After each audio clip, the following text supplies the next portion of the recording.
అగ్రరాజ్యం అమెరికా 250వ స్వాతంత్ర్య దినోత్సవ వేడుకల సందర్భంగా ఇజ్రాయెల్ ప్రధాని Benjamin Netanyahu America president Donald Trump కు ఫోన్ చేసి శుభాకాంక్షలు తెలిపారు. ఈ ఫోన్ సంభాషణలోనే అమెరికాలో త్వరలోనే ముఖాముఖి భేటీ అయ్యేందుకు ఇరువురు నేతలు అంగీకరించారు.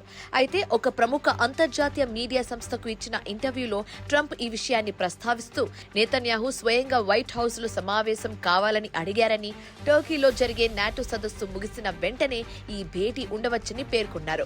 ఒకవేళ ఈ సమావేశం జరిగితే గత ఫిబ్రవరిలో ఇరాన్ పై సంయుక్త సైనిక చర్యల ప్లానింగ్ కోసం వైట్ హౌస్ సిచ్యువేషన్ రూమ్ లో భేటీ అయిన తర్వాత వీరిద్దరి మధ్య జరగబోతున్న మొదటి ప్రత్యక్ష సమావేశం ఇదే కానుంది.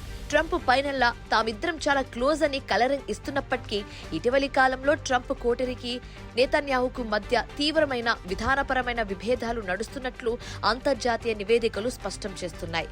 ముఖ్యంగా లెబనాన్లో ఇజ్రాయెల్ జరుపుతున్న సైనిక చర్యలు పట్ల ట్రంప్ తీవ్ర అసంతృప్తితో ఉన్నారట.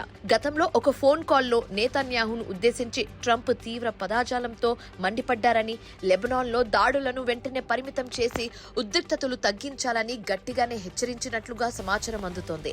ట్రంప్లోని కొంతమంది ముఖ్య సలహాదారులు కూడా నెతన్యాహు తీసుకునే నిర్ణయాలు మిడిల్ ఈస్ట్ లో శాంతికి భంగం కలిగిస్తున్నాయని విమర్శిస్తున్నారు.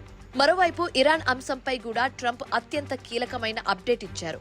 ఇరాన్ ప్రస్తుతం తీవ్ర ఆర్థిక, రాజకీయ ఒత్తిళ్లలో ఉందని, అందుకే వారు మళ్లీ చర్చల టేబుల్ ముందుకు రావడానికి సిద్ధంగా ఉన్నారని ట్రంప్ చెప్పుకొచ్చారు.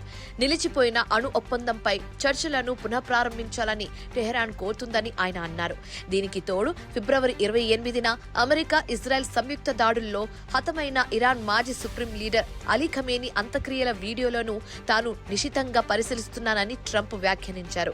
ఖమేనీ అంత్యక్రియల్లో ఇరాన్ ప్రజలు ఏడుస్తున్న దృశ్యాలను చూసి ఆశ్చర్యం వేసిందని, బహుశా అవన్నీ నకిలీ కన్నీళ్లు అయి ఉంటాయంటూ ట్రంప్ మరో కొత్త వివాదానికి తెరలేపారు. ఈ నేపథ్యంలోనే రాబోయే ట్రంప్ నెతన్యాహు సమావేశం అత్యంత ప్రాధాన్యతను సంతరించుకుంది. ఇరాన్ అణు కార్యక్రమంపై అమెరికా జరుపుతున్న శాంతి చర్చలు, గాజా, లెబనాన్లో ఇజ్రాయెల్ దాడుల విరమణ, పశ్చిమ ఆసియా ప్రాంతీయ భద్రత వంటి ముఖ్యాంశాలు ఈ భేటీలో చర్చకు రానున్నాయి.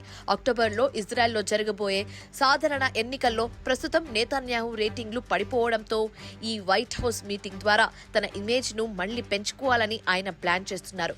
మరి నేనే బాస్ అని సిగ్నల్స్ ఇస్తున్న ట్రంప్ ముందు ఇజ్రాయెల్ ప్రధాని తన పంతాన్ని నెగ్గించుకుంటారా లేదా అనేది రాబోయే రోజుల్లో తేలనుంది.